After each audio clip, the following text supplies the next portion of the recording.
Hola, mi nombre es Marcus Ale. Tengo 30 años y arreglo motocicletas en un taller angosto, en el borde este de la ciudad. La mayoría de mis días transcurren entre el olor a aceite de motor y metal caliente, el sonido de las llaves golpeando el concreto, y el rugido bajo de motores que todavía tienen un último viaje por delante. Se me da mejor arreglar máquinas que arreglarme a mí mismo. En el barrio me conocen como el tipo callado, el que siempre anda solo. También saben que todos los viernes por la noche entro al restaurante de Betty, me siento en la misma mesa del rincón, y pido 2 platos de bistec a la parrilla con puré de papas. El segundo plato siempre ha sido para Anna. Anna murió hace 3 años, cuando una camioneta se pasó una luz roja y chocó de lado su auto, mientras ella volvía de su turno en el hospital. Anna y yo veníamos a Betty's todos los viernes. Ella siempre pedía más salsa, se burlaba de mí porque comía demasiado rápido, y me robaba un tenedor de puré aunque tenía el suyo propio. Cuando Anna se fue, yo seguí viniendo. Seguí pidiendo 2 comidas. Seguí sentándome frente a una silla vacía. La gente me decía que me estaba castigando, que tenía que soltar, que los muertos no necesitan comida fría frente a ellos. Pero no entendían nada. Esa hora, una vez por semana, era el único momento en que todavía sentía a Anna cerca. Esa noche, el restaurante estaba casi vacío. Betty, la mesera mayor que me conocía desde hacía años, puso los 2 platos en la mesa sin preguntar nada. Al principio Betty solía decir, Marcus, ¿otra vez 2 esta noche? Con el tiempo dejó de preguntar. Simplemente ponía el plato de Anna del otro lado de la mesa, dejaba el vaso de agua en su lugar, y se iba. Yo me quedaba mirando ese segundo plato. El vapor todavía subía del bistec. La salsa sobre el puré empezaba a acumularse en los bordes. Escuchaba la lluvia golpeando la ventana y pensaba, como cada semana, que en 10 minutos le pediría a Betty que me lo empacara. Entonces la puerta se abrió. Una mujer entró. Era delgada, tenía la cara pálida, y el abrigo que llevaba le quedaba 2 tallas grande. Detrás de ella venía un niño pequeño, de tal vez 6 años, pegado a su pierna, con los 2 brazos cruzados sobre el estómago. Su ropa estaba sucia, su pelo despeinado, y en sus ojos había ese tipo de miedo y de hambre que ningún niño debería conocer. La mujer se quedó cerca de la puerta, como lista para dar la vuelta en cuanto alguien la mirara demasiado tiempo. Betty se acercó. ¿Qué les traigo, cariño? La mujer mantuvo la cabeza baja, su voz era pequeña. ¿Podríamos solo sentarnos un momento? Solo un momento. Betty miró al niño, luego a la mujer. Esto es un restaurante, cariño. Aquí uno se sienta y pide algo. Esa es la regla. Lo sé, dijo la mujer, y su voz se quebró. Lo siento, no tengo dinero, pero mi hijo tiene mucha hambre. Solo necesitamos escapar del frío un rato. El niño miró a su madre. Vi vergüenza en sus ojos, esa vergüenza que ningún niño de esa edad debería cargar. No me golpeó en la cara, pero se me clavó en el pecho y se quedó ahí. Miré el segundo plato frente a mí, ese que Anna nunca tocaría, ese que yo había pedido durante 3 años, solo para seguir fingiendo que ella todavía podía cruzar esa puerta. Me puse de pie antes de poder arrepentirme. Vienen conmigo, dije. Betty se dio la vuelta, sorprendida. La mujer me miró como si no estuviera segura de haber escuchado bien. Señalé la silla vacía frente a mí. Vengan, siéntense. Ella negó con la cabeza de inmediato. No, no queremos molestarlo. No están molestando a nadie. Miré al niño. Él puede comerse ese plato. La mujer miró la comida, luego me miró a mí. Sus ojos se pusieron rojos en los bordes. Trajo al niño a la mesa. Ella asintió. El niño tomó el tenedor de inmediato y empezó a comer rápido, tratando de no hacer ruido. La forma en que comía me obligó a mirar hacia otro lado por un segundo. Yo siempre pensé que mi propio duelo había llenado cada espacio vacío dentro de mí. Pero ver a un niño comerse la comida que yo había pedido para mi esposa muerta me hizo entender que había otros tipos de dolor caminando por el mundo. La mujer se sentó frente a mí, con las manos apretadas sobre las piernas. Gracias, susurró. Se lo voy a pagar, se lo prometo. No sé cómo, pero lo voy a hacer. No hace falta. Soy Claire Patterson, y este es mi hijo, Daniel. Soy Marcus.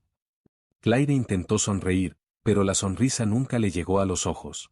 Nosotros no somos así normalmente. No suelo pedirle ayuda a extraños. Es que últimamente ha sido muy difícil. No le pregunté por qué de inmediato. Hay personas a las que solo hace falta mirarlas para saber que ya las empujaron contra la pared. Preguntar demasiado pronto solo las hace construir otra pared para esconderse. Le pregunté, ¿dónde se están quedando ustedes dos? Claire se quedó callada. Entendí. ¿Dónde significaba en ningún lado? Daniel casi había terminado el plato. Se recostó contra su madre, con los ojos entrecerrados de cansancio. Lo miré a él, luego miré a Claire. En mi cabeza vi el cuartito detrás del taller, donde a veces dormía cuando trabajaba hasta tarde. Había un catre plegable, un calentador pequeño, un par de cobijas viejas, y una puerta que cerraba con llave. Dije, tengo un cuarto detrás del taller. No es nada elegante, pero está seco y caliente. Ustedes dos pueden quedarse ahí esta noche. Los ojos de Claire se abrieron grandes. No, no podemos aceptar nada más. Solo esta noche, dije. Hace frío afuera. El niño necesita dormir. Claire miró a Daniel. Solo esta noche, susurró. Pagué la cuenta. Cuando caminamos hacia la camioneta, Daniel ya no podía mantenerse despierto. Lo cargué sin pensarlo. Pesaba menos de lo que debería. Claire me miró cargar a su hijo con una mirada que era mitad agradecimiento y mitad advertencia. No la culpé. Una mujer que ya había sido lastimada antes no confiaba fácilmente en la bondad de un hombre. Mi taller quedaba a 10 minutos. Los dejé entrar al cuarto de atrás, extendí una cobija extra sobre el catre, y encendí el calentador. Claire se quedó parada en la puerta, mirando ese espacio pequeño como si fuera algo bueno que había llegado demasiado rápido para creer que era real. Preguntó, ¿por qué nos está ayudando? Miré a Daniel dormido en el catre. Luego pensé en la silla vacía del restaurante, en Anna, en los 3 años que había pasado esperando a alguien que nunca iba a volver. Dije, porque alguien tiene que hacerlo. Los dejé ahí y subí al pequeño departamento arriba del taller. Pero esa noche, por primera vez en 3 años, no me quedé despierto pensando en el segundo plato que se echaba a perder. Pensé en el hecho de que, esta vez, no se había enfriado en vano. Se quedaron una noche, luego 2. Para la 4ª mañana, bajé y encontré a Claire ya de rodillas en el garaje, tallando una mancha vieja de aceite del concreto con un trapo y agua fría. Tenía las manos rojas del jabón. No tienes que hacer eso, le dije. Claire levantó la mirada, con el pelo amarrado a las prisas, los ojos todavía cansados. Necesito hacer algo. Ustedes me dieron un lugar para dormir. No puedo quedarme sin hacer nada. ¿Estás buscando trabajo? Acepto lo que sea. Llamé a Betty. Ella necesitaba a alguien que lavara platos y ayudara con la preparación por las mañanas. La paga no era mucha, pero era efectivo al final de la semana, más una comida durante el turno. Claire dijo que si antes de que yo terminara la frase, lápiz demasiado corto. Al principio, casi no hablaba. Solo me miraba trabajar desde la distancia. Pero un niño no puede mantener su curiosidad callada para siempre. Una tarde me preguntó, ¿por qué las motos necesitan aceite? Yo estaba apretando un tornillo en una vieja Harley. Me limpié las manos en un trapo y lo miré. Porque el metal se roza con el metal, se calienta y se desgasta. El aceite mantiene todo funcionando suave. ¿Como las rodillas necesitan agua? Me reí antes de poder evitarlo. Más o menos. Después de eso, las preguntas llegaron más seguido. Me preguntó sobre las bujías, porque la rueda trasera giraba cuando el motor andaba, porque unas motos sonaban fuerte y otras no, ¿cómo podía yo saber que estaba mal solo con escuchar? Le respondí cada una. No pensé que todavía tuviera la paciencia para explicarle cosas a un niño. Pero Daniel no necesitaba que yo fuera su padre. Solo necesitaba a un adulto que no gritara, que no desapareciera, y que no lo hiciera sentir tonto por hacer la pregunta equivocada. Claire trabajaba duro en el restaurante. La mayoría de las noches traía a casa las sobras que Betty le dejaba llevar. Los 3 comíamos juntos en el cuarto de atrás, sobre una caja cubierta con una toalla vieja. Las sillas eran 2 plegables y un banco. No parecía gran cosa, pero después de un tiempo empezó a sentirse como una mesa de cocina de verdad. Daniel hablaba de la escuela.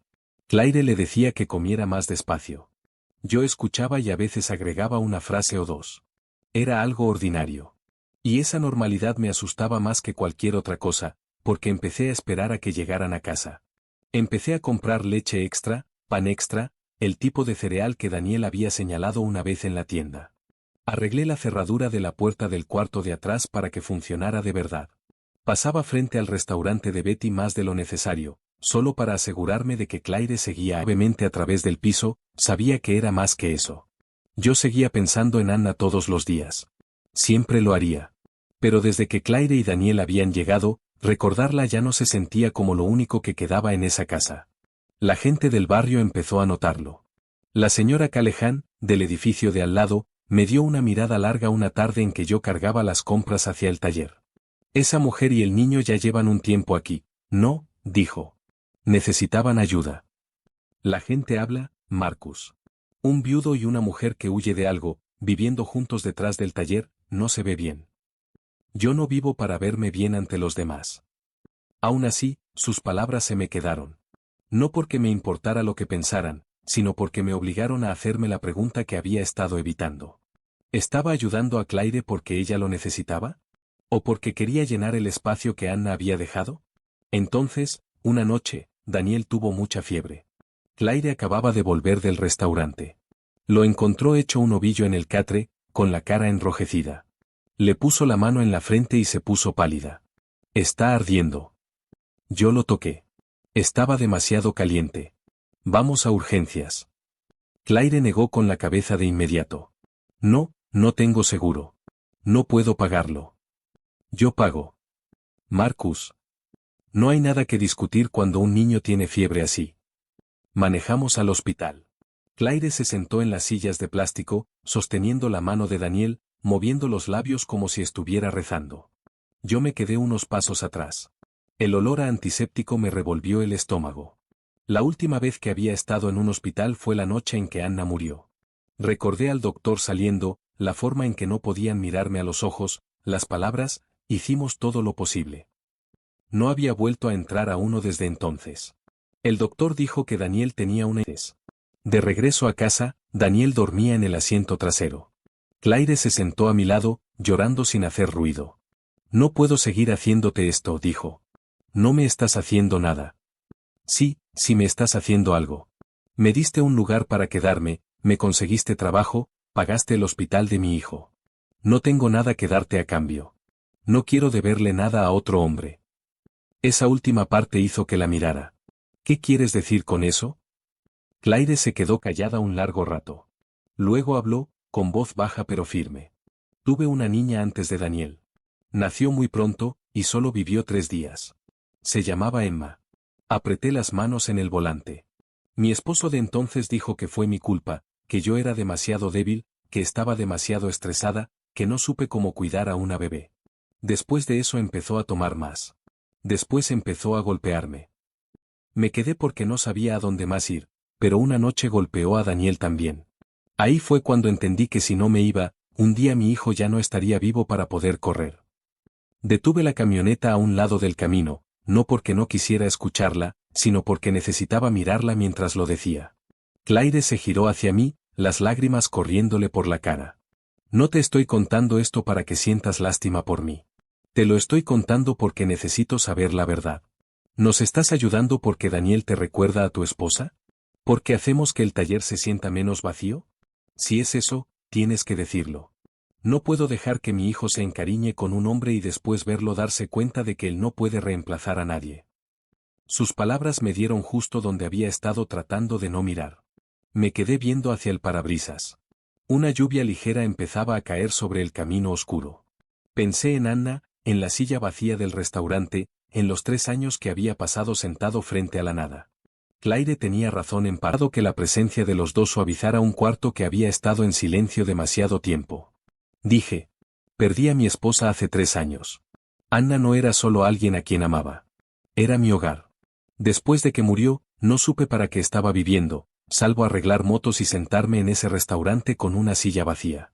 Cuando Daniel entró y tú dijiste que tu hijo tenía hambre, vi una oportunidad de hacer algo útil. Tal vez también me estaba salvando un poco a mí mismo. Pero no veo a Daniel como un reemplazo. Y no te veo a ti como una excusa para olvidar a Anna. Claire me estudió un largo momento. Entonces, ¿qué ves cuando me miras? No respondí de inmediato, porque la respuesta verdadera ya era peligrosa. Finalmente dije, veo a alguien tratando de sobrevivir, y respeto eso. Ella cerró los ojos y dejó salir un respiro tembloroso. No quiero lastimarte. Yo tampoco quiero lastimarte a ti. Pero los dos ya estamos lastimados. Esa frase se quedó flotando entre nosotros, dentro de la camioneta en silencio. Ninguno de los dos intentó llenar ese silencio con algo más fácil. Cuando llegamos al taller, Daniel todavía dormía. Lo cargué adentro y lo acosté en el catre. Claire le subió la cobija y se quedó parada a mi lado. No dijimos nada sobre el amor. No nos tocamos por más de un segundo.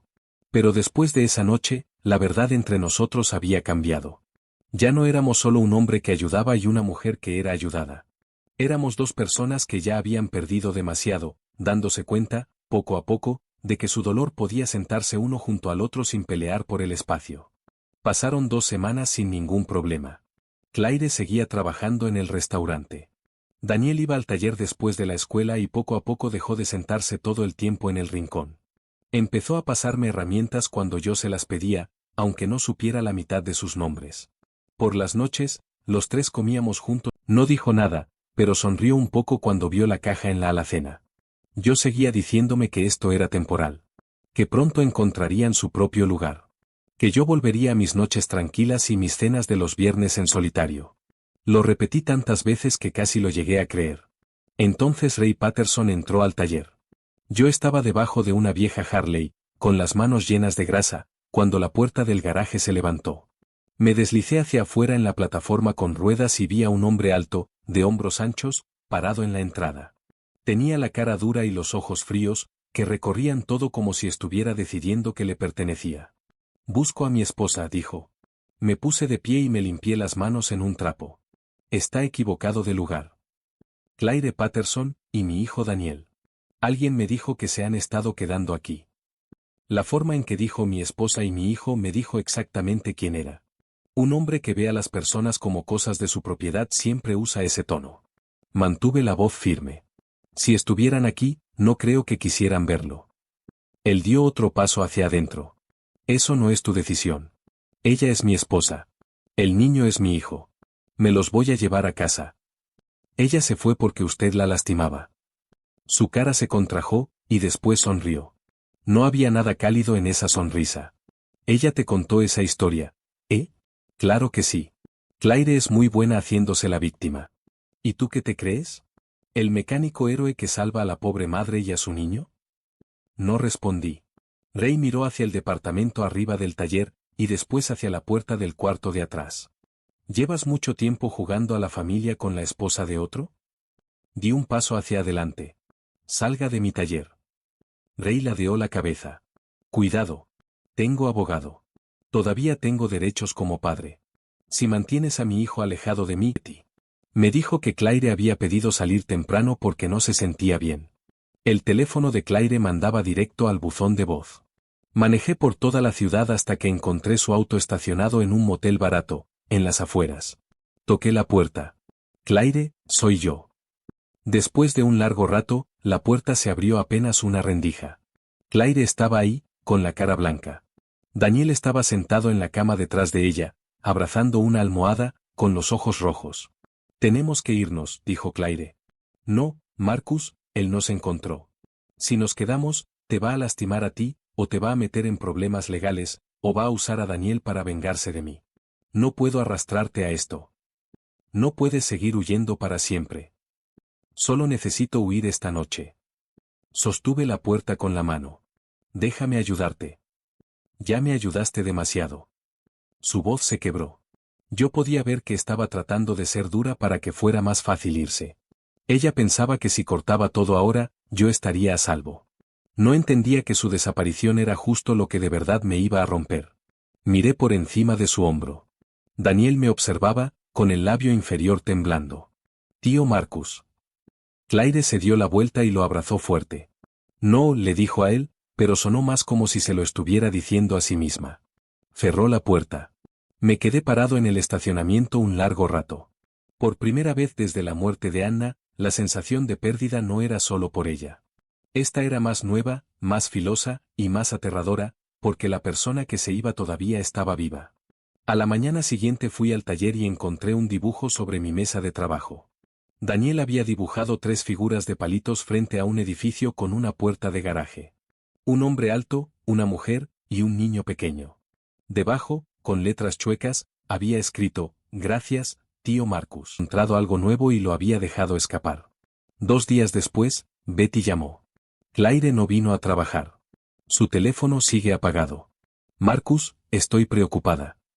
Empecé a buscar. En el motel me dijeron que había pagado en efectivo y se había ido. Llamé a refugios, a iglesias, al hospital. Nadie los había visto. Manejé por toda la ciudad hasta que oscureció, con el peso en el pecho cada vez más pesado con cada kilómetro. Entonces mi teléfono sonó, número desconocido. Contesté. Una vocecita temblorosa habló. ¿Tío Marcus? Me paré tan rápido que la silla casi se cae. ¿Daniel? ¿Dónde estás, amiguito? Estaba llorando, tratando de hablar rápido. Encontró a mamá. Ella me dijo que me escondiera. Lo escuché gritando. Tengo miedo. Estamos en el departamento viejo de la calle Maple. La puerta es azul. ¿Puedes venir? La línea se cortó. Corrí hacia la camioneta. El departamento en la calle Maple estaba en esa parte de la ciudad donde la gente escucha peleas y cierra sus puertas para no involucrarse. Llegué y vi la puerta azul entreabierta. Adentro estaba oscuro y olía a cerveza vieja. Escuché a un hombre gritando desde el cuarto de atrás, la voz de Claire suplicando, algo rompiéndose. Caminé por el pasillo. Ray tenía a Claire agarrada de la muñeca, arrinconada contra la pared. Tenía sangre en el labio. Se giró cuando me vio.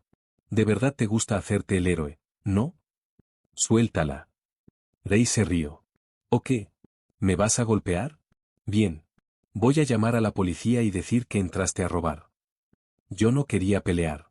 No quería que Daniel viera más violencia. Pero cuando Ray apretó más fuerte la muñeca de Claire y ella soltó un quejido de dolor, cualquier pensamiento cuidadoso desapareció. Lo agarré y lo jalé lejos de ella. Y lo sostuve el tiempo suficiente para que Claire corriera al pasillo y llamara al 911. La policía llegó rápido. Los vecinos por fin salieron de sus departamentos.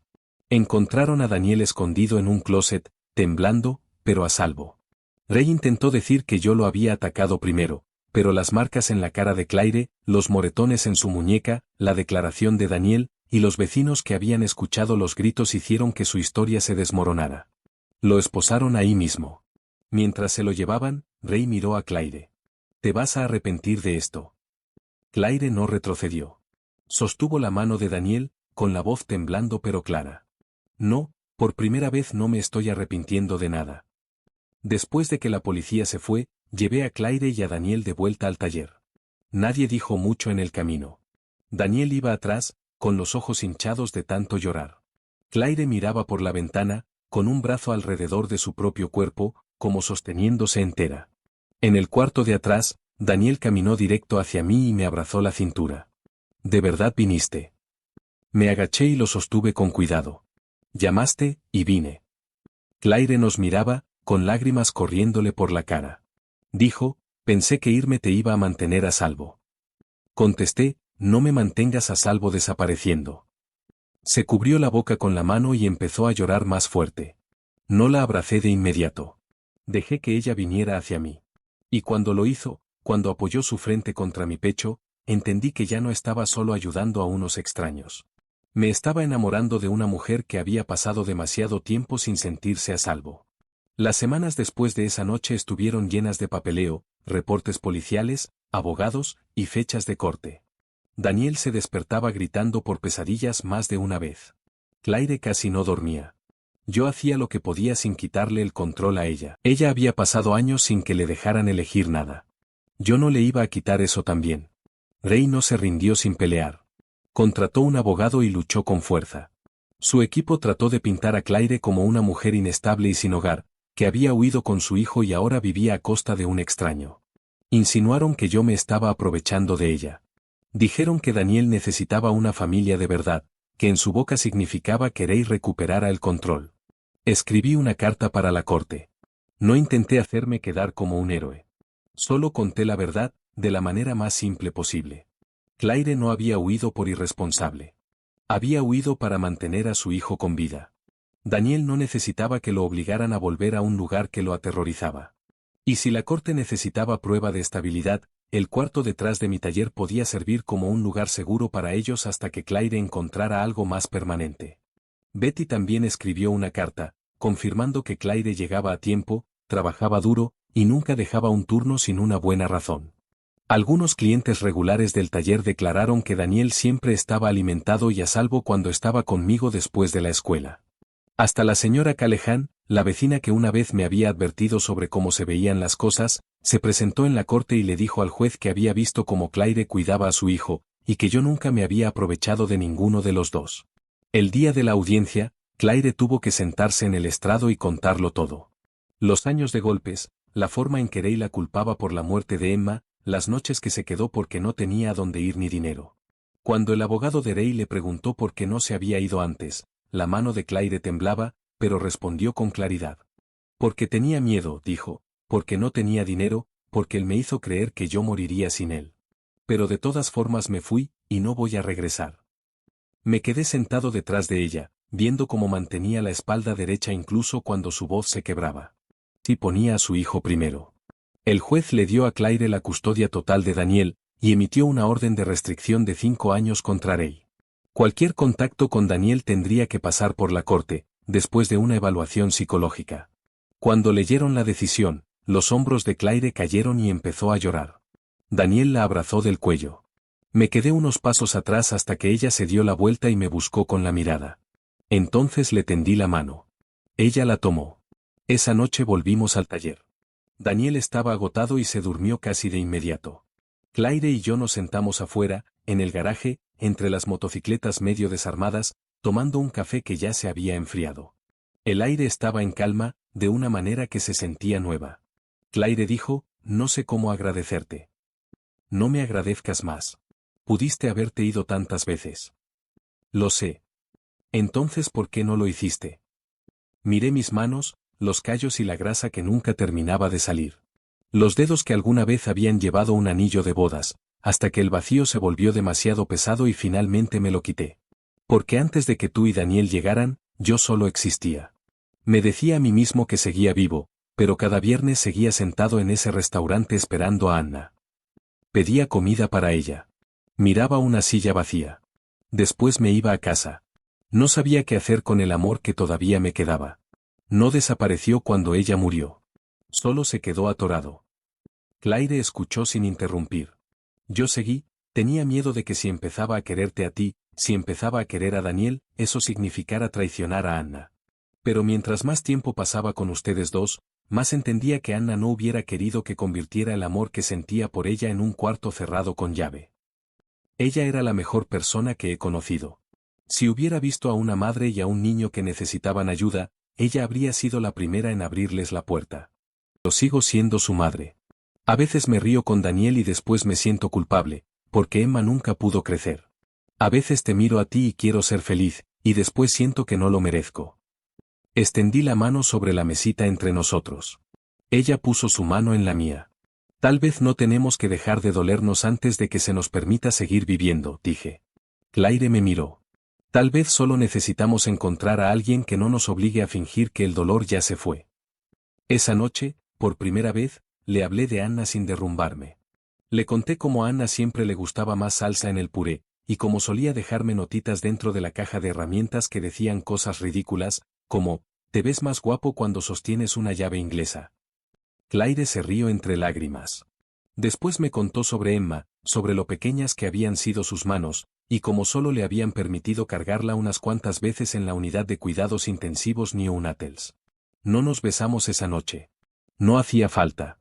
Sentados uno al lado del otro, bajo las luces amarillas del taller, diciendo los nombres de las personas que habíamos perdido sin que ninguno sintiera celos o amenaza, eso fue una cercanía distinta. Era el tipo de cercanía que significaba que podíamos cargar nuestro pasado sin tener que escondérnoslo el uno al otro. Por primera vez desde la muerte de Anna, el dolor ya no se sentía como algo que tenía que proteger yo solo. Y para Claire, creo que fue la primera vez en años que no tuvo que cargar con todo ella sola. La vida después de la audiencia no fue un cuento de hadas. Claire todavía se despertaba algunas noches buscando el interruptor de la luz, porque creía haber escuchado la voz de Ray. Daniel todavía se sobresaltaba cuando una puerta se cerraba muy fuerte. Yo todavía tenía tardes en las que pasaba frente al restaurante de Betty y sentía la garganta apretárseme al recordar a Anna, pero ninguno de nosotros tenía que cargar esos momentos solo, nunca más. Claire consiguió un mejor trabajo en un restaurante más fácilmente, y dejó de sobresaltarse cada vez que alguien alzaba la voz. Seguía viniendo al taller después de la escuela, pero ahora tenía su propio rincón, con una mesita donde hacía la tarea y guardaba algunos de sus dibujos pegados en la pared. Claire y yo no nos apresuramos en nada. No caímos el uno en el otro solo para escapar del dolor que ambos cargábamos. Fuimos despacio, un paso cuidadoso a la vez. Algunas tardes ella venía y cocinaba en el cuarto de atrás. Algunos domingos los llevaba al parque. Varias veces Daniel se quedaba dormido en el asiento trasero de regreso a casa, y Claire y yo nos quedábamos hablando en la camioneta hasta tarde. Cuando ella lloró porque vio a una niñita en el supermercado con el pelo como el de Emma, me quedé a su lado sin tratar de arreglarlo. Cuando yo me quedé callado un día entero porque encontré una de las bufandas viejas de Anna en un cajón, Claire no me presionó a hablar antes de estar listo. Simplemente nos sentamos juntos hasta que la ola pasó. Una tarde, casi un año después de la noche en que Claire entró por primera vez al restaurante, puse la mesa en nuestra mesa de siempre, en el rincón de Betty's. Esta vez pedí 3 platos. Betty me dio una mirada que lo entendía todo, pero no dijo nada. Daniel se acabó su plato y pidió pastel de manzana. Claire se rió y le dijo que iba a rodar hasta la casa si comía más. Después de cenar, Daniel salió corriendo a ver los autos estacionados en la calle. Claire y yo nos quedamos en la mesa. Puse una cajita pequeña frente a ella. No era un anillo. No iba a apresurarla más de lo que estaba lista para ir. Adentro había una llave. Claire la miró, después me miró a mí. Marcus, esta es la llave del taller y del departamento de arriba. No te estoy pidiendo que te mudes mañana. No estoy tratando de hacerte sentir que me debes algo. Solo quiero que sepas que si tú y Daniel alguna vez necesitan un lugar, la puerta ya está abierta. A Claire se le humedecieron los ojos. Sabes que esto se siente muchísimo a una por de la llave. Te amo, dijo en voz baja. Dejé de respirar por un segundo. Ella me miró sin apartar la vista. No lo digo porque me salvaste, no porque ayudaste a Daniel, no porque necesitaba un lugar donde quedarme. Te amo porque nunca me hiciste olvidar a Emma. Porque me dejaste doler sin tratarme como una carga. Porque te quedaste, pero nunca usaste eso para atraparme. Extendí la mano sobre la mesa y tomé la suya. Yo también te amo, Claire, y no te amo para reemplazar a Anna. Te amo porque eres tú. Ella lloró. Yo también, aunque traté de no mostrarlo. Unos meses después, Claire y Daniel se mudaron al departamento arriba del taller. No como personas a las que estaban ayudando, sino como una familia que aprendía a vivir junta. Daniel tuvo su propio escritorio pequeño junto a la ventana. Claire puso plantas en el alféizar. Yo mantuve la foto de Anna en el estante, justo al lado de una foto nueva de los 3 en el parque. Claire nunca me pidió que quitara la foto de Anna. Yo nunca le pedí que dejara de hablar de Emma. Las personas que habíamos perdido no fueron borradas de la casa. Se convirtieron en una parte tranquila y suave de la historia de las personas que se quedaron. Un viernes por la noche, Daniel miró alrededor del restaurante y preguntó, ¿de verdad te sentabas aquí solo, tú solito? Asentí. Sí. ¿Estabas triste? Mucho. Él pensó en eso un momento. Si Anna pudiera verte ahora, ¿crees que estaría feliz? Miré a Claire. Ella metió la mano bajo la mesa y tomó la mía. Respondí con honestidad. Creo que sí, porque ya no ceno solo. Daniel asintió, como si eso tuviera todo el sentido del mundo. Después volvió a su puré de papas. El tiempo siguió avanzando. Rey nunca desapareció por completo de nuestros recuerdos, pero la orden de restricción y los registros judiciales lo mantuvieron lejos. Es algo que uno aprende a cargar, hasta que un día deja de arrastrarte hacia abajo. Yo todavía pienso en Anna cada viernes, pero cuando entro ahora al restaurante de Betty, ya no miro la silla vacía como si fuera una herida abierta. La veo como parte del camino que me trajo hasta aquí. Si no hubiera seguido pidiendo ese segundo plato durante 3 años, tal vez no habría tenido nada que darle a Daniel esa noche en que tenía hambre. Si no hubiera sabido lo que se siente perder a alguien, tal vez no habría reconocido ese mismo vacío en los ojos de Claire. Eso no hace que la muerte de Anna tenga sentido. Nadie debería decir jamás que una pérdida ocurre para que algo bueno pueda pasar después. La pérdida es solo pérdida. Pero desde los restos que deja atrás, una persona todavía puede elegir hacer un acto de bondad. Y a veces, un pequeño acto de bondad, como deslizar un plato de comida a través de una mesa hacia un niño hambriento, puede abrir toda una vida nueva. Antes yo creía que ese segundo plato era solo para la esposa que nunca iba a volver. Al final, ese mismo plato me ayudó a entender que todavía podía cuidar a alguien, que todavía podía ser necesitado y que todavía podía amar.